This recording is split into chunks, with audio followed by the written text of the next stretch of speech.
My name is Mike Chavone, and I'm here tonight with one of my best friends, Mike DiFrancesco, and you're currently listening to Good, the podcast for those that do. Well done, my friend. Well done. Thank you. All right. So, as Mike mentioned, Mike DiFrancesco. So a little bit easier here, Mike and Mike. I'm sure that's a retake on an additional show that's already floating around there. But let's jump right into it. We got a nice little packed agenda about, I think, a pretty exciting topic. Don't you think? I sure do. With that being said, Mike, why don't you kind of take a little story. This is a little bit of your brainchild, I'd say, as far as, reaching out one day and saying, hey, let's kick off a podcast. Let's do something on this. So why don't you kind of kick that off a little bit, and, we'll start going around from there. Yeah, so I've been listening to podcasts pretty religiously for about a year now. I don't really listen to much radio in the car. I just have a series of podcasts that I roll through. I listen to, Freakonomics a lot. I listen to a lot of stuff from NPR. I listen to the Black Tapes, Tanis, kind of a little bit more paranormal and just some fiction. And then the one that really got me going and really kind of inspired me to get a podcast together was the Jocko podcast, done by Jocko Willink, who is a former U.S. Navy SEAL, author of an incredible book, Extreme Ownership, and he's a guy that Mike and I have really started to follow into after reading this book a couple months ago. And so, that being said, the topic for tonight is why read. I've really gotten into reading as well over the last 4 or 5 years, and I'm cranking out a book a month, and I've been doing this for almost a year, and I've read in those 5 years, I can't even tell you how many books. It's really in that time I've really grown a lot as a person. I've really gone from a 21, 22-year-old kid and started to make a nice little transformation into a man at 26 now. Taking responsibility for my actions, owning things, and really growing as a person and as a professional within my career. But so let's get it rolling here with what types of books are we reading? Fiction or nonfiction? Go ahead, Mike. Well, I like to kind of piggyback quickly a little bit on what you said, where, this podcast is going to generally focus around why read, right? Right. But that's like saying to me, why work out? If I talk to anyone, whether they're overweight, in really good shape, or maybe just average shape that they're putting together, and I say, hey, is it a good idea or a bad idea to work out? I think 100% of people would say it's probably a good idea to work out. Very true. And I think the same sort of goes for reading, right? If I told someone, hey, you have an option right now. You could look at Twitter or look through your Instagram or mindlessly stare at a plastic box that's portraying light that looks like images, and you can watch TV all night.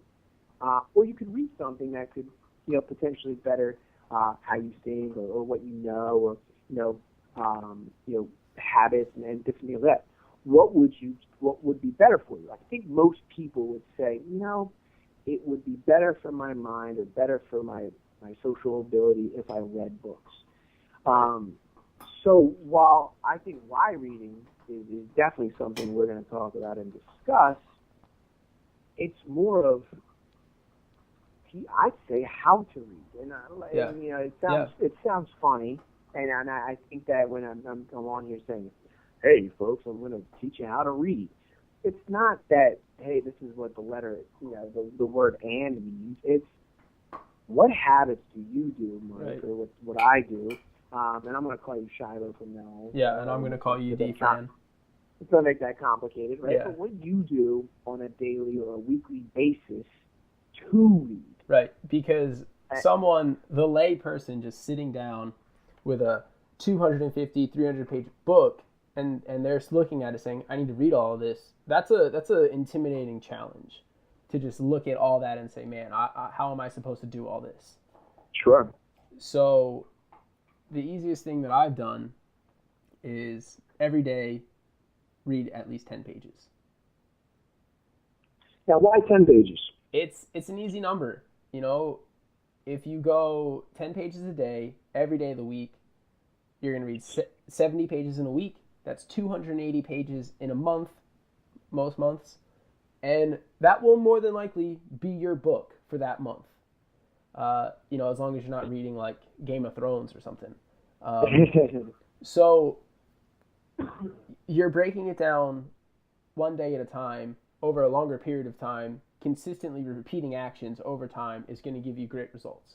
And it's just a way to take one book, one significant chunk of material, and say, all right, I'm going to break this down into manageable sections. And then it doesn't have to be 10. You can go over. And if I read 30 in a day and then I can only get to 8 the next day, I didn't break the bank. But having the mindset of, okay, today I have to read. And I do it as soon as I wake up in the morning. And I just crank out at least 10 pages. And then throughout the rest of the day, if I can sit down and make a few minutes to read, I'll do a little bit extra. And it seems to work well for me. And I'm not a hero doing it. Now, how much early? So tomorrow, I have a relatively late day in the morning. But let's say I had an 8 o'clock appointment. Right. Or let's say you had 8 o'clock. You had to be in the tape room. Yeah. What time are you waking up? So right now my schedule is pushed back a little bit. I start lifting weights at 10:30 in the morning, and then right after that lift, I start to work right around 11:30, 12 o'clock. So I wake up every morning at 6 a.m. And I walk my dog real quick, and then I sit down and I read. And so I'm doing some math here. You're up at 6, but you really don't have to be at work until, let's assume that working out is part of work, until like 9:30, 10 o'clock. Yeah, that's correct. So you're up about 3.5 to 4 hours before you need to be. Right. And I think that's discipline number one, is that the people who read, or people who get reading done and do the 10 pages, they maximize the allotted hours that are available to read. Exactly. Because I think a lot of people out there that would say, oh man, how can you read a book a month? How do you have time to do that? There's no way I have time to do that. Those are the people that are waking up 46 minutes before they have to be at work, because they know that is the minimum amount of time it's going to take them to get dressed, get ready, get out there. Exactly. Right. And so by waking up early, I can read, I can walk my dog, I can get a good breakfast, I make the most of the time. I make the most of my 24 hours. And gosh, that could be a whole nother podcast in and of itself. But yeah, so it's just saying there is time to do this. If I need to wake up 30 minutes earlier to do it, wake up 30 minutes earlier. That's all right. What else would you be doing? Sleeping? Or go to bed 30 minutes earlier. Exactly. What I'm finding, and I think this is something that everyone probably knows, is that your day, as far as the productivity goes, is somewhat like a bell curve. In the beginning of the morning, you may be very productive, but maybe not a lot's going on. Maybe it's productive in a smaller sense. You read, you cleaned up your room, you maybe did some extra dishes that were laying around, you organized some things for work, and then you got your day started and started doing actual work. Right. And then when you go to bed, you brush your teeth and do all your actual bedtime routine or whatever it is. But the last couple hours while you're awake, I would say, are negotiable. Those are pieces that you can adjust. I can go to sleep earlier to get up earlier so that I can afford myself to do more things. And I think one of those things is reading, because typically when it comes time that you have free time, or you find time in your day that is available to read, because you didn't put in your mind that you're going to read there, because you didn't say, this is what I'm going to do, when you scramble through your options of, all right, I could read, I could just sit here and veg on the couch, or I can go out and grab a drink with a buddy, or, I could go to the gym, or I could do, 10 different other things. What makes you pick reading? And that's a discipline. That's something where I'm going to do this, and I'm going to do this now. Right. And I think that's the hardest part about this whole process is you look at a book and you think, I have 300 pages, there's no way I'm ever going to finish it. And even if I pick it up today, what dent does 10 pages make? Right. But, that's a really weird way to think about it. I think when wolves or hyenas or whatever type of pack animal tracks a large animal, they don't think, this is going to be really difficult to eat this entire animal. They think, oh shit, I'm going to peel this thing off one by one, and eventually this whole thing's going to be gone, and I'm going to be full and whatever. And I think that's kind of how a book goes too, is that if you take 10 pages a day, you realize you time yourself. I know it probably takes me about a half hour to get through 10 pages of a good book. Certainly, yeah. And if I know, hey, I got a half hour, and there's 10 pages of a good book in there, use it. Use it to your best of your ability. And I think that's a really important, if we have anything to tag on a what's in it for me type of, idea, is that when you can read for a half hour, that's like brain workout. Right. And people constantly come up to me and say, Mike, there's such a bullshitter. You don't know about this. You don't know about that. How do you know about that? How did you have a conversation with some random guy about bow hunting? You've never shot a bow in your life. Did you ever get a deer with a bow? No, I've never gotten a deer with a bow. I've never stood in a bow stand with a bow in the woods. But you know what? I read a few books. I listened to a few podcasts. I've taken the time to hear people talk about it, and I can have a conversation about it. Yeah.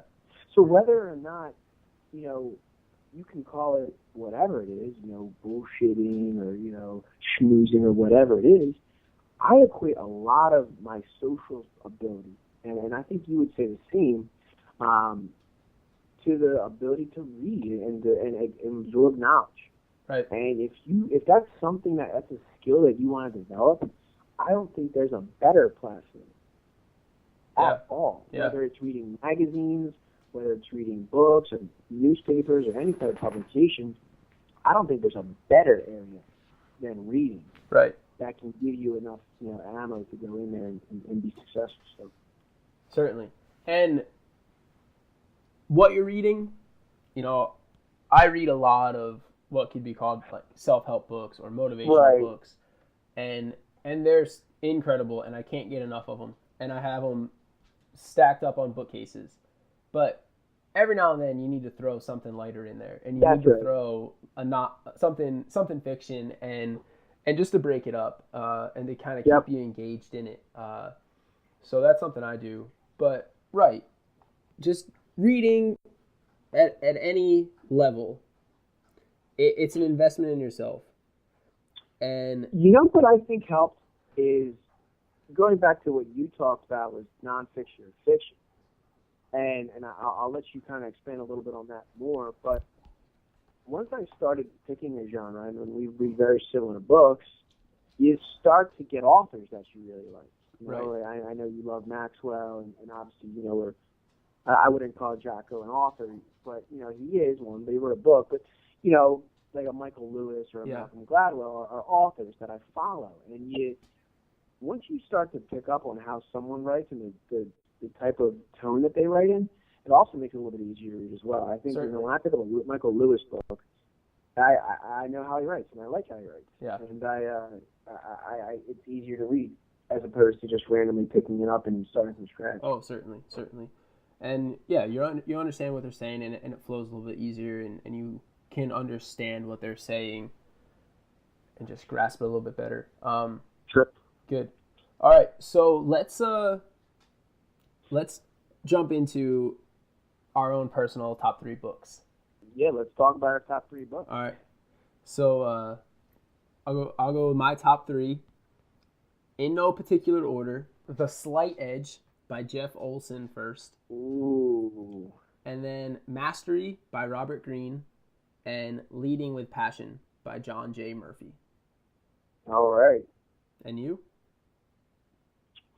I'm going to throw into the fold, and this is not going to be a surprise to you. I think you know what these books are, but Think and Grow Rich, Napoleon Hill. Okay. I am not in love with the title because when you hear someone say grow rich, you think it's like this rich scheme about growing rich in money.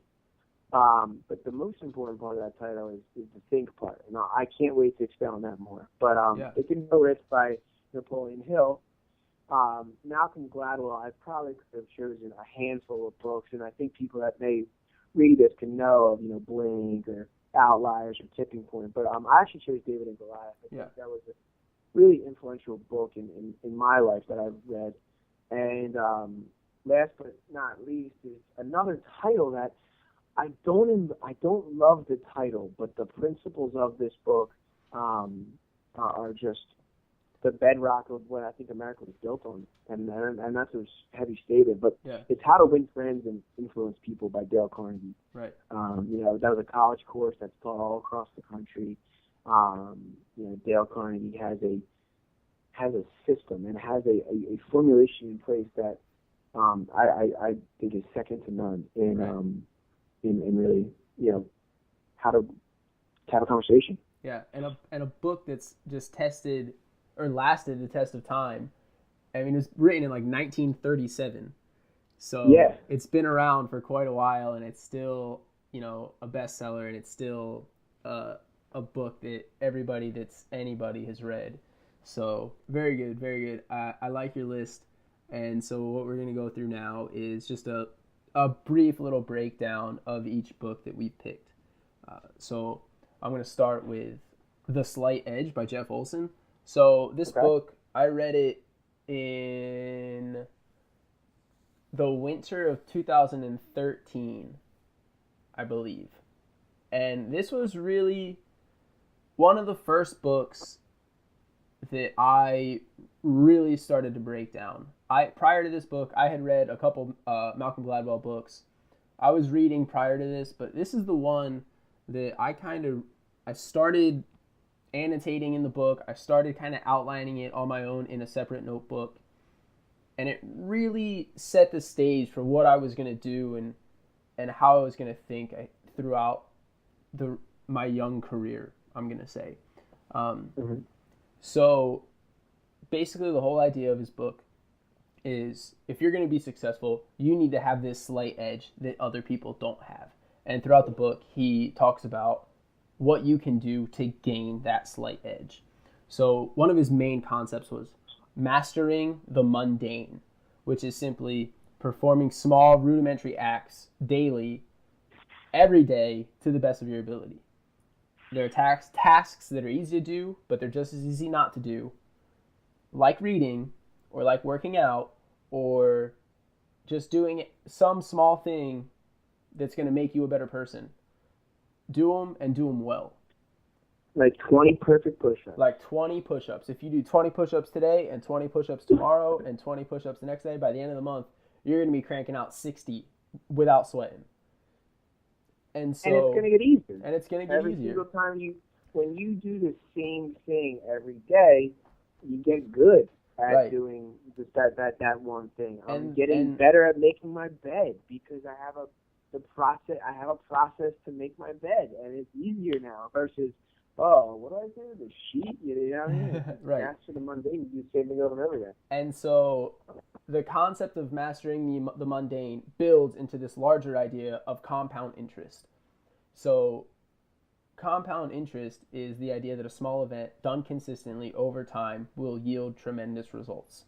So everyone, I'm sure, has heard the story or was given the idea when they were in middle school or junior high, saying, I can give you $1,000,000 right now, or I'll give you 1 cent today, 2 cents tomorrow, 4 cents the next day, and that 4 cents is going to double to 8 cents, to 16, to 32, and it's going to continue to double every day for a month.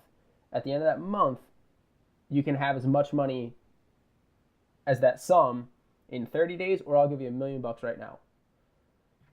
And I'd say there's a fair amount of people out there that would just take that million right off the bat. When if you wait 30 days and just let this compound interest build, in 30 days, you started with 1 penny, you're going to end with $10 million. And so if you can consistently do something day in and day out, it's going to grow and it's going to get bigger, and there's going to be a bigger, better result at the end. So in this example, it's a month. But in the span of a career or a college education or anything, it might be longer than a month. You just need to hang in there. You need to keep working, and you need to just keep going and keep chopping, and you're going to get there. And so keep chopping. That rolls right into my next topic from the book, is investing in yourself. Abe Lincoln once said, give me 6 hours to cut down a tree, and I'll spend the first 4 hours sharpening the axe. Beautiful line from a beautiful man. So you want to spend twice the time working on the tool for the job instead of the job itself. In life, you're the axe. Sharpen yourself so that you're ready for any task at hand. You need to be prepared for when something could arise. You need to be ready if a job opportunity comes. You need to be ready if you need to pick up somebody else's slack at work. If you're an athlete, you need to be ready to go in case if you're the backup and the starter gets hurt. You just need to be ready, and you need to invest in yourself and do the things that you need to do as a person or as a professional or as an athlete or as a parent to be ready when your number's called. So that's that. I think that's a really key caveat to this story, is like you can sharpen that axe, and you can have the sharpest axe in America. That shit can cut diamonds. But if you don't swing it, who cares? Exactly. So that's what I have for The Slight Edge. It's a great book. It's still number one on my bookshelf. It's a book that if you really want to get going onto what is it going to take to be successful, it's a must read. Now, I will say, I read this book and I loved it as well, and I took it to my work at the time and had them read it in a book club I was in. The part of the book that they couldn't grasp is that Jeff Olson finds a lot of ways to say the underlying theme, which Yes. is, I think Will Smith said this before. If you told me to build a brick wall, I'm going to lay every brick perfectly and focus all my energy to lay a perfect brick every single time until a wall's built. Right. And that's the underlying theme of the book. Now, he uses multiple different examples, whether it's the rippling effect, or investing in yourself, or compound interest, mastering mundane, all of those things. But they all come back to, and Jeff does a good job, I think, of bringing it back to, hey, if you do the same little task over and over again, good things will happen. Right. And that's really, so I don't think you should lose sight of that book if you get, halfway through and you're like, Jeff, I get it, Jeff. I get it, yeah. Do the same thing over and over again. I get it. Right. It's like, sometimes the quotes in there are good, and then you pick up, give me 6 hours and I'll cut down a tree and I'll spend the first, 4 sharpening an axe. That type of quote comes from just reading through the whole book. And, Yeah. you're not writing a book report on it. No one's grading you on it, but just a side note from me. Yeah, certainly. So my next book is Mastery by Robert Greene. I first heard of this book through a guy named Elliot Hulse. He's really big on YouTube. He's a strength coach down in South Florida, and he's kind of this guru and become the strongest version of yourself. And so I heard of this book through him, and this is a great one that really lays out the idea of an apprenticeship, a journeyman, and then becoming a master of your profession or of your trade or of your skill or whatever your vocation is. So it really focuses a lot on being young and being an apprentice. Being an apprentice back in the 15th century in Europe, it was something that lasted between 5 and 9 years. A lot that you could consider possibly a college education nowadays, undergrad and grad school. And that's personally what I kind of consider my apprenticeship within athletic training, was my time as an undergraduate student and then as an intern and as a graduate student. As that young apprentice just trying to gain experience and to learn the profession and to learn the skill, is no matter what it is, whatever job you're given, whatever little responsibility you're given at a young age, do it to the best that you possibly can and own it. And then as time goes on, that will grow and you'll gain larger responsibility. As you're going through and you're learning and you're making mistakes and you're working your way through training, do it to the highest level. Right. While you're an apprentice, value learning over money. This stage of the game, you're not going to get rich. But what you're going to learn and what you're going to develop now is going to push you forward, and you're going to see the rewards and the results of all that time, down the road.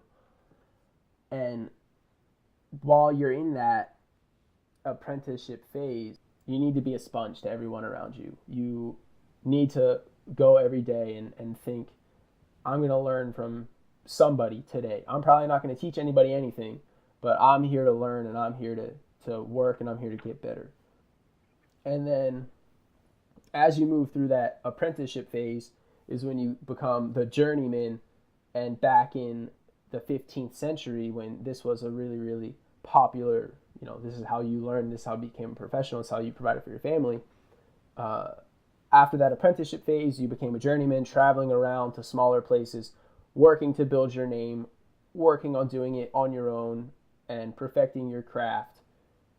And then you move into, after some time doing that, you move into the mastery phase where you are a master of your profession and you've settled down, you've set up shop in a place, and now you're teaching others. You're taking on apprentices of your own and you're working them up through your own shop and teaching them the correct way.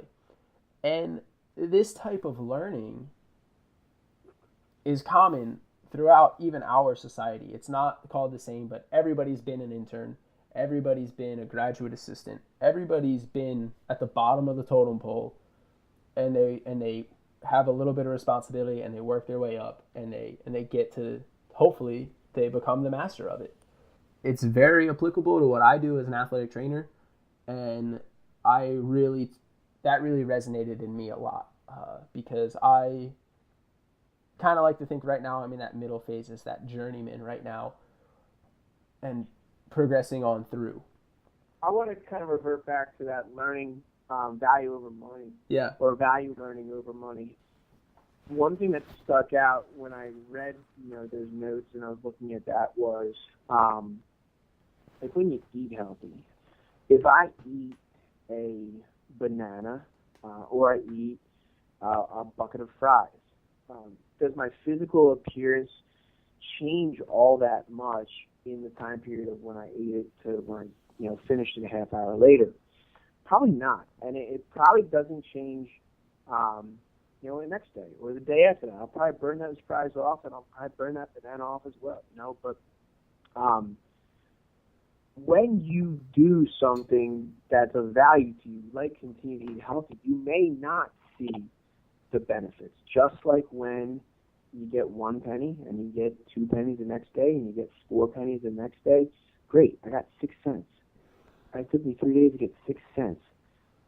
There's not much value there, and it doesn't really become value until you realize that over the time period, it's like Mr. Miyagi and doing the Karate Kid.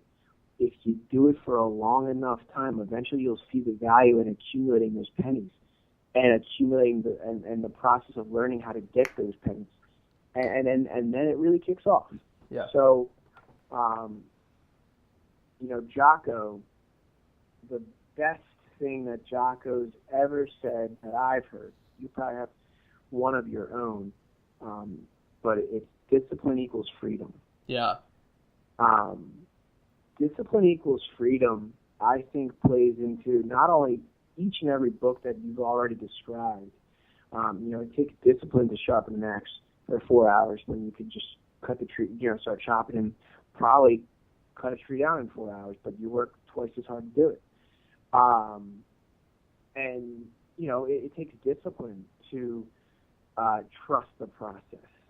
It takes discipline, if you're, leading with a vision, and I'll let you get into the lead with passion part because I think that's a big part of my life in the book. But discipline gives you the ability to do the things you want to do, but it also gives you the mentality to do the things you don't want to do first. Right. Exactly. And that's something that you have to be comfortable accepting. Discipline gives you the ability to do the things you want to do, but it gives you the mentality to do the things you don't want to do first. So that's my 2 cents. That's good stuff. I'm actually writing that down right now as you were saying it. But yeah, so my last book that you already kind of mentioned, Leading with Passion by John J. Murphy. This is a book that was given to every intern or graduate assistant at the University of Florida during their exit interview before they left the university to go on to other places. So this book was given to me by my boss and probably my biggest mentor in my career, Dave Warner. So it was given to me by him. He kind of signed it for me, put a little note in there for me.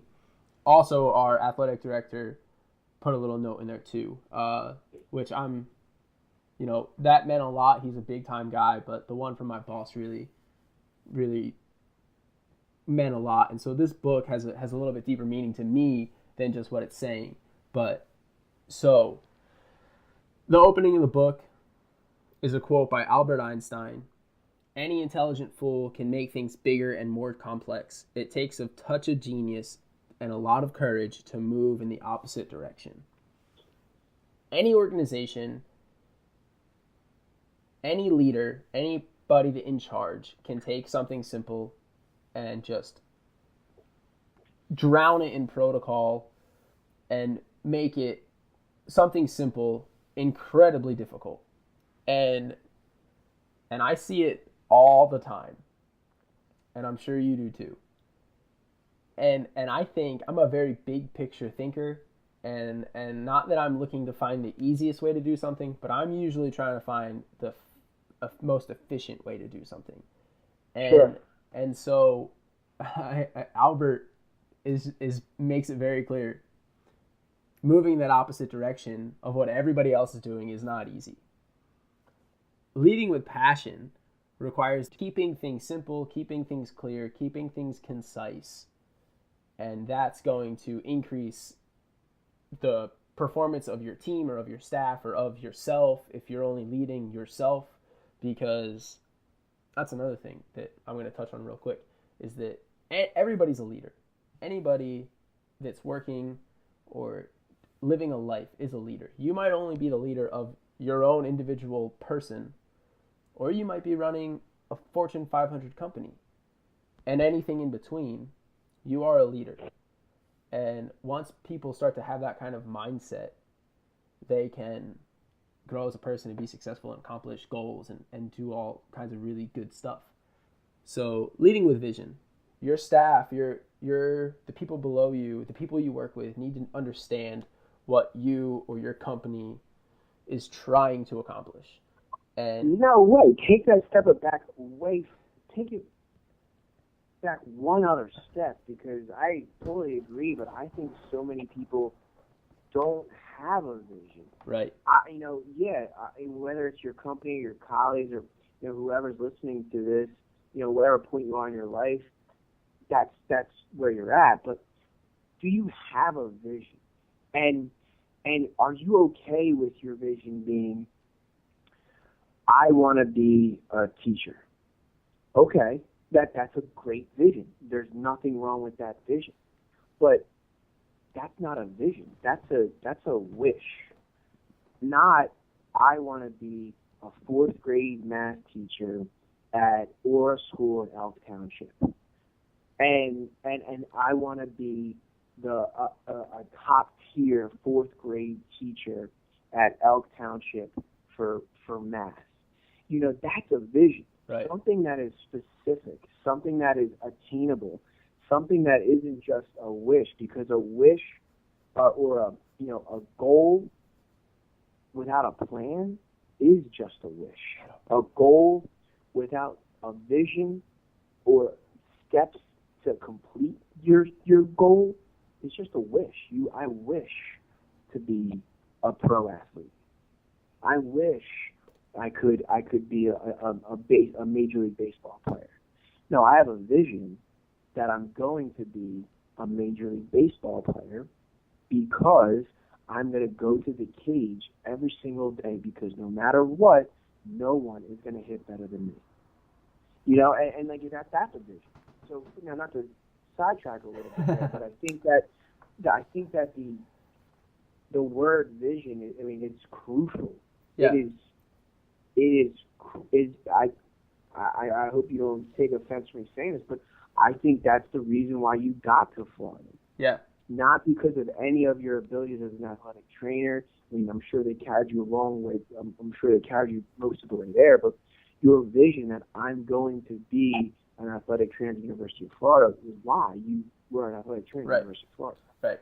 And why there's some people out there that might have a goal and they might say it, but it's very, very broad and they can't attain that goal. They're not willing to go out and do whatever it's going to take to get that, to accomplish that goal, or to get that job, or to get that promotion.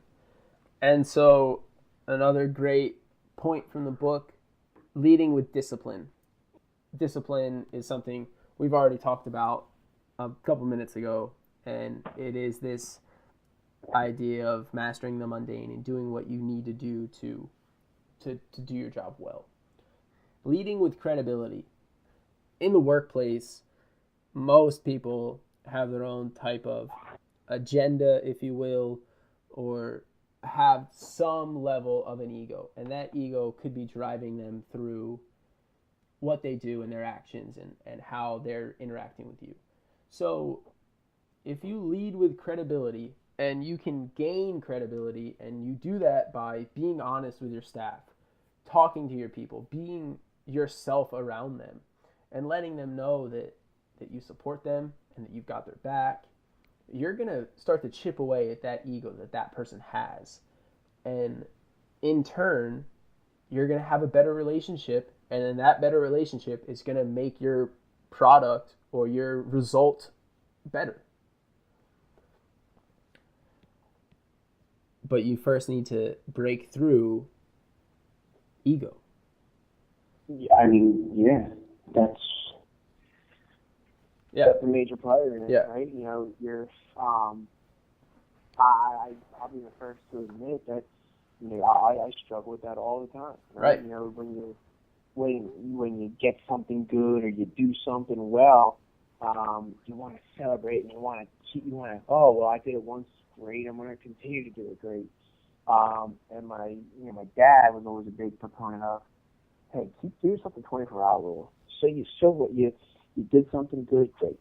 Celebrate for 24 hours. Get after it the next day with the same humble mentality that you had before you got the big deal or whatever. Right. Whatever you helped create. Right. And so that goes into the next point of leading with grace. So by being humble and doing things with grace and saying, okay, I did it, it's done, I need to move on to the next thing, that is going to be seen through your leadership, and people below you or people you work with are going to realize that you're a good person and that you're doing things the right way and that what you're doing is for the good of the team. And then my last point here is leading with spirit. No matter who you are, in whatever job you have, or if you're in college or high school or you're an athlete, you can't go into your day with a negative outlook on it, being pessimistic, saying like, how am I going to get through this? This is terrible. It's raining out. I don't want to be here, because nothing good is going to come from that type of mindset. You need to go in and attack the day and say, how can I get better? What do I need to do?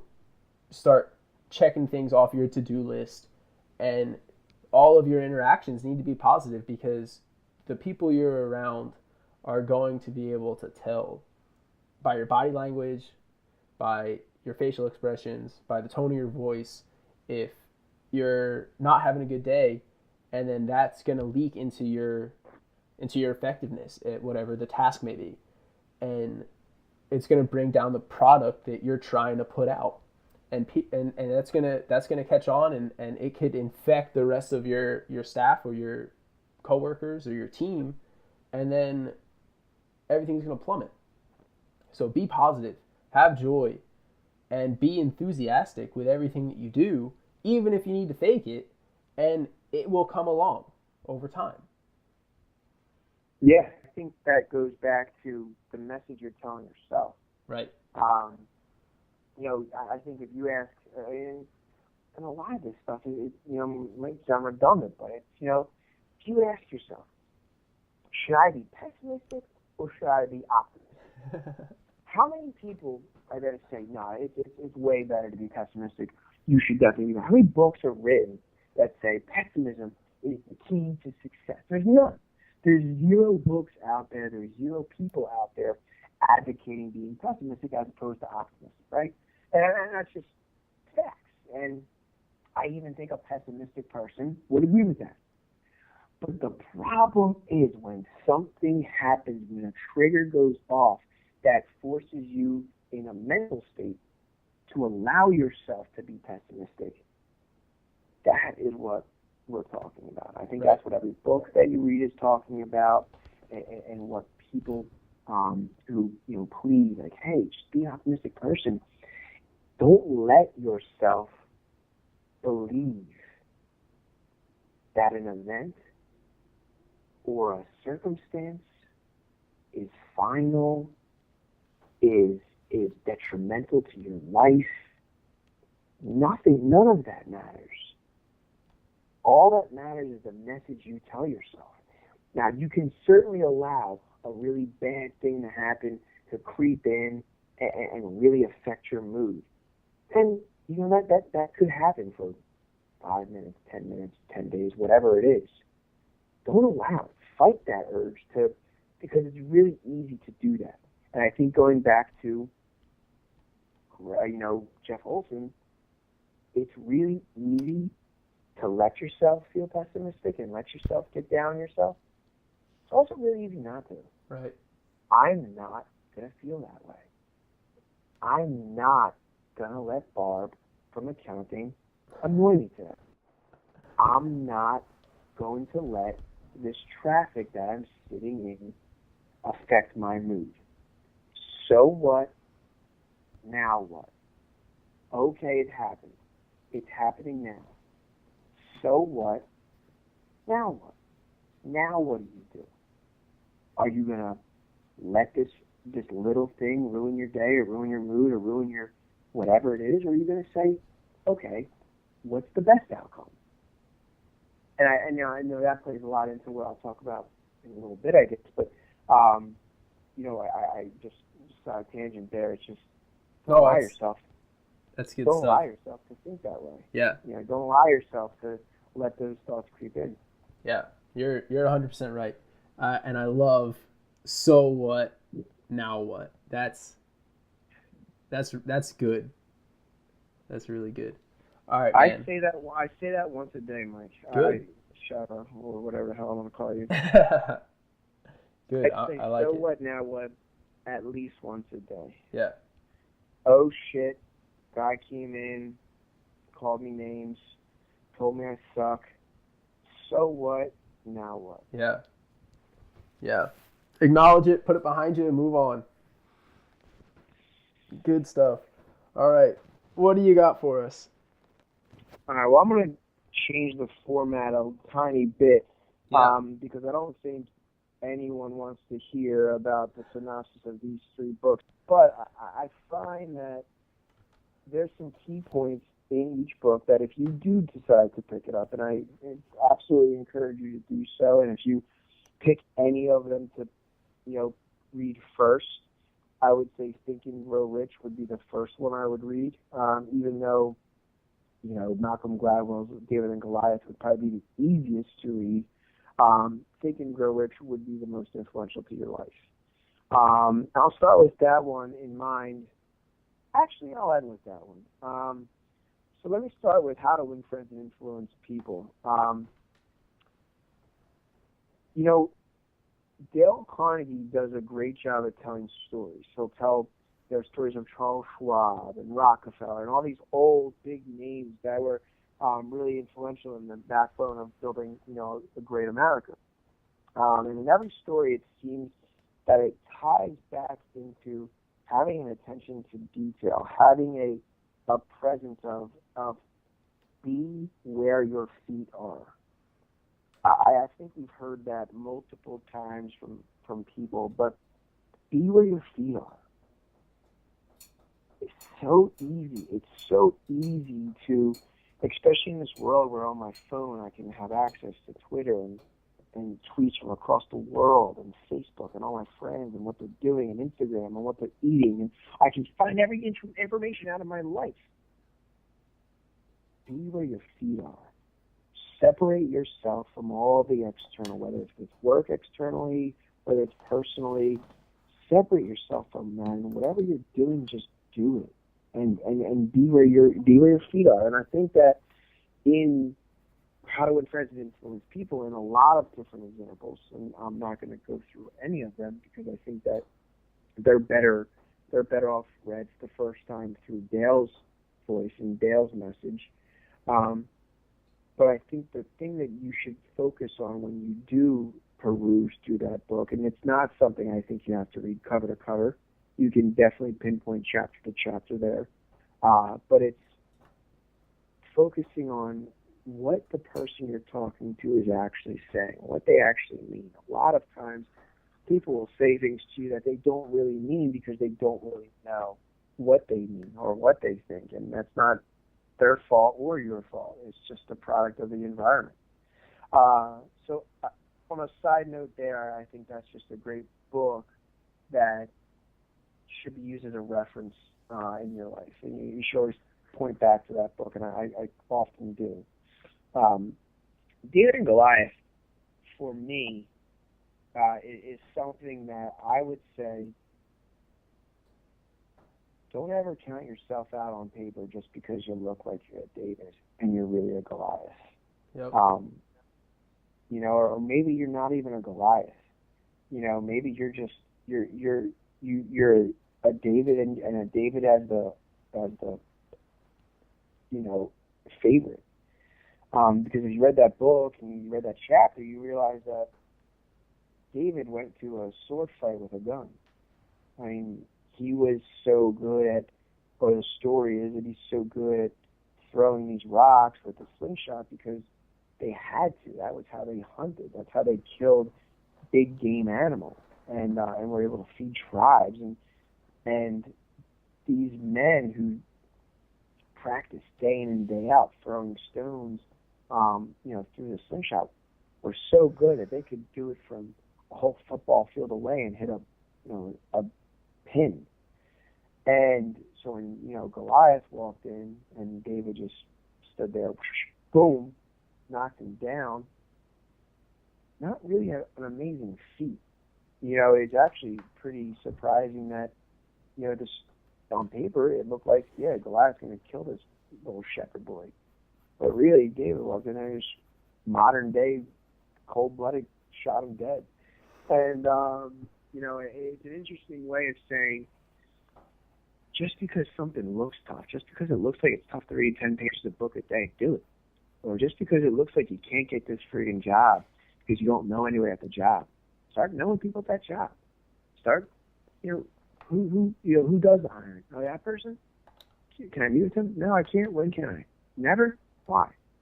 I want this job. You said it's an opening job. You don't take no for an answer. Don't take, what is given to you on paper as fact.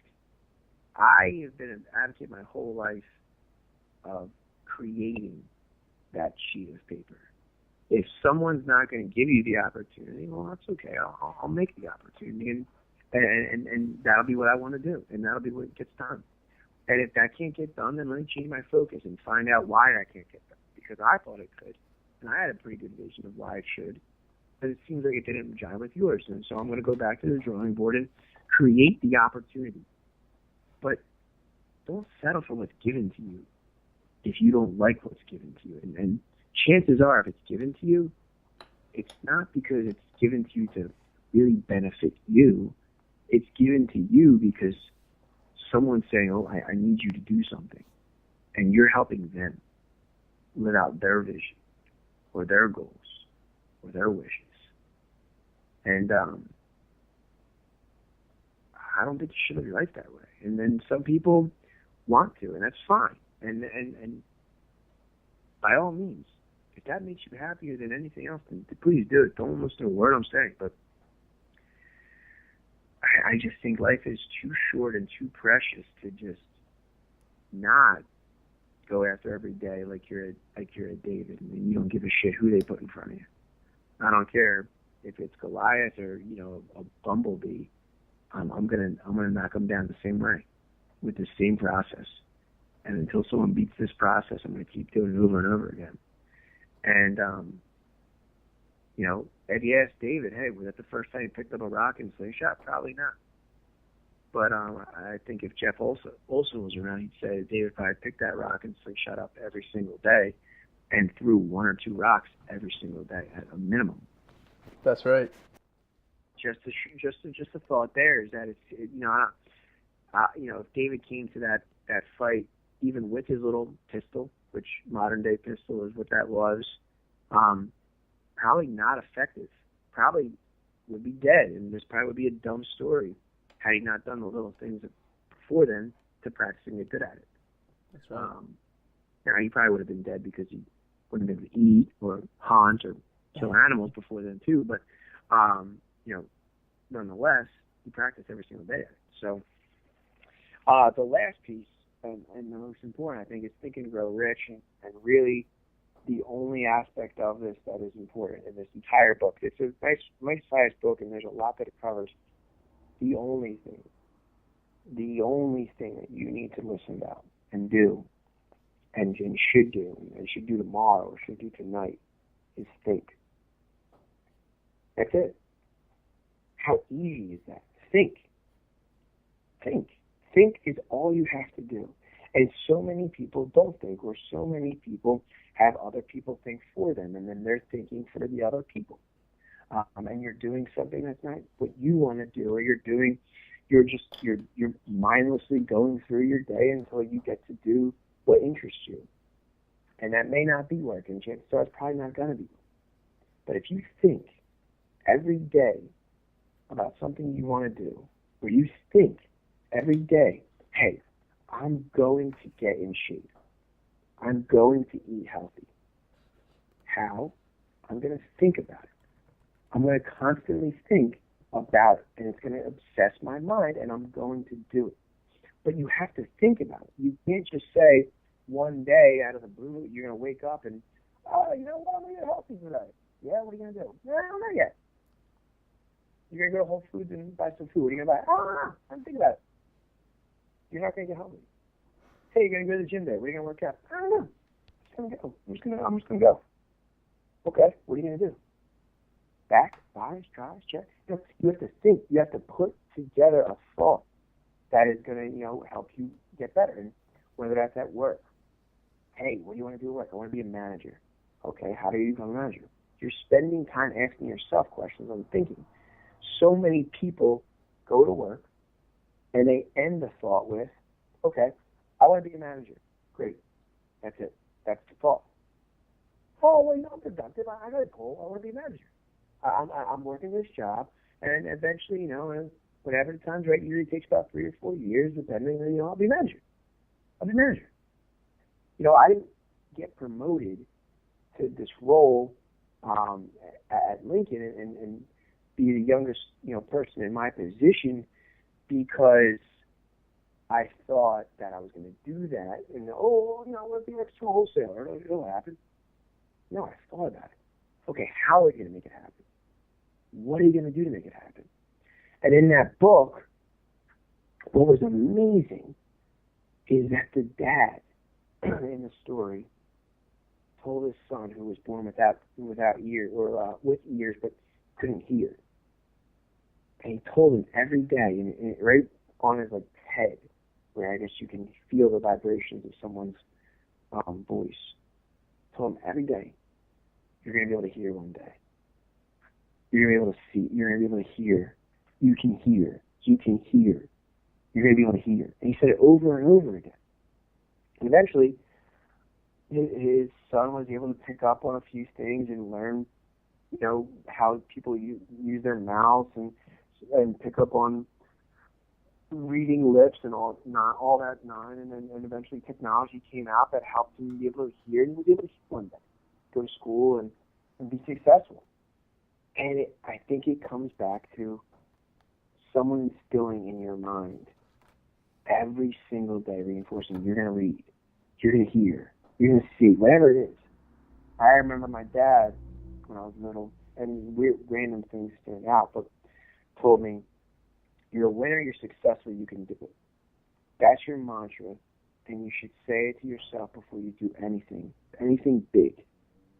So every track meet or every wrestling match, before I was standing across somebody, I'd look at them and say, I'm a winner, I'm successful, and I can do it. And there's something to that. There's something to that ability to think and that ability to have that inner voice. And I think all of this doesn't mean anything. That, through the books that you've highlighted and through the points that I've made in the books that I've highlighted, none of this matters if your internal voice is against you. None of this matters if your internal voice isn't feeding you the message to be successful. If your internal voice comes home and you shut the door after work and your internal voice is like, all right, you just got done work, you're tired, grab a beer and sit on the couch, or grab a joint and sit on the couch, or grab some chips and sit on the couch, you have to fight that, because that's not going to make you better. That's not going to make you ahead of someone else, and that's not going to get you to a point in your career that you want to grow to at this time. Maybe when you're 60 or 50, you can do that, but not now. Not now. Not if you want to. I mean, sure, if you want to, do it. But if that's what you want, but I don't think it is. I don't think many people aspire for that. And I just think it gets back to your internal message, your internal thoughts that help drive the direction you take your life. So, in a quick summary there, Think and Grow Rich is all about thinking in your internal message that you think. Yeah. How to Win Friends and Influence People is about attention to detail, and more so, attention to what people are actually saying. What does someone actually mean when they say what they say, and how they act, and why they do what they do? And David and Goliath is a great story of multiple stories, one of which is the actual story of David and Goliath, where don't count yourself out on paper just because it doesn't look like it looks like the odds are stacked against you. Try it. Maybe they are. Maybe you're right. Maybe on paper you were absolutely right, and the odds are stacked against you. But you miss 100% of the shots you don't take. So why not take one? That's right. Man, Very good stuff. I have to say, so of your 3 books, the only one I've ever read is David and Goliath. You gotta read Think Yeah. and Grow Rich. Think and Grow Rich. You know what? It's a book that I've seen. I can't tell you the number of times I've seen it at the bookstore, and I just always say, you know what, I'm gonna get it next time. It's a tough one to read. It's written a little bit old speak. Yeah. But you gotta Yeah. you gotta read it. You Yeah. gotta read it. You gotta annotate it. You gotta write in it. Oh, you certainly. gotta write somewhere else about it. It's not a book that you read to finish. That's not a book that you read to crank out 10 pages. I think that in this podcast, I've realized of the 6 books we highlighted, the only one off the top of my head, maybe 2, off the top of my head that I think that I didn't read admittedly I didn't read the big Jeff Green one, or not Jeff Green. Robert Greene. What is it? Rob Green. The only 2 that I think are books that you could probably pull the 10 pages a day thing with are David and Goliath and Leading with Passion. Oh yeah. Because I think the other 4 books require a passion or require a desire to crave what's in between the covers. Right. And you won't get the full benefit of those books if you don't Actively read it. If you're just reading pages to read a book, right, you're not gonna get out of that book what you have to put in to finish it. Right. So it's gonna feel like a chore. Right. You're gonna put in minimal effort and get out the minimal experience of that book. And in the end, you're gonna feel, hey, what? I mean, it just took me 6 weeks to finish this friggin' book, and it was all right. I get it. A penny to $1 million, cool. But you didn't put in the effort to find out what they really mentioned. Right. And I think that's really the key there is read what you're interested in and read mush. I can't tell you enough how important that point that you brought up in is that, yeah, if you're interested in nonfiction like we are, read it. But you better throw something quirky in there. Yeah. I'm reading a book about hotels right now, not because I love hotels or I think this guy's a good author, but because it's a different, not serious message that I should be reading. So. Right. Yeah, man. This is good stuff. Want to bring Very it home? good. Want to bring it home, big guy? Yeah, we'll bring it home. So, thanks for listening. We appreciate any type of feedback you could get us. You can look me up on Twitter, Instagram, all that, at Mike Chavone. And yeah, thanks a lot. We'll see you in a couple weeks. I am also on Twitter and Instagram, and it's simple, just like Mike. It's MD Fran. And this has been Good, the podcast for those that do.